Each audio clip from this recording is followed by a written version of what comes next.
अरे मैं मेरा पैर आपके स्पाइनल कॉर्ड में मेजर इंजरी हुई है। ये सर्जरी लाखों का खर्चा है। प्लीज जल्द से जल्द पैसा जमा कराइए। कि आप काल से काल मेरा डांस चैंपियनशिप में पार्टिसिपेट। हाँ पर लेकिन इसके लिए मुझे सबसे पहले टीम बनानी होगी और मैं तो टीम कैसे बनेगी?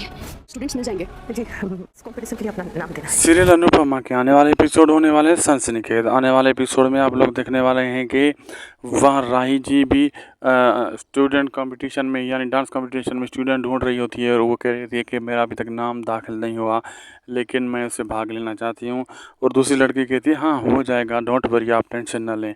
इतनी देर में अनुपमा भी कॉल करती है डांस कंपटीशन में हिस्सा लेने के लिए, भाग लेने के लिए, और कहती है मैं वहाँ भाग लेना चाहती हूँ क्योंकि उसे पैसों की ज़रूरत होती है और पैसे तो उनको पता है तो वो लड़की का इलाज करवाना होता है, इसलिए अनुपमा ये सब कुछ कर रही होती है।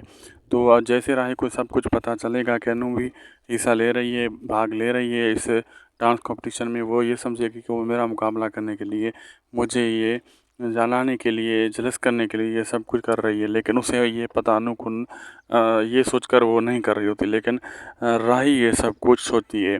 अब दोनों माँ और बेटी में कंपटीशन होने वाला है। वीडियो अच्छी लगी तो लाइक शेयर सब्सक्राइब ज़रूर करिएगा। मिलते हैं हम आपसे अगली एक ज़बरदस्त एक अच्छी वीडियो में, तब तक के लिए हमारे साथ बने रहिए।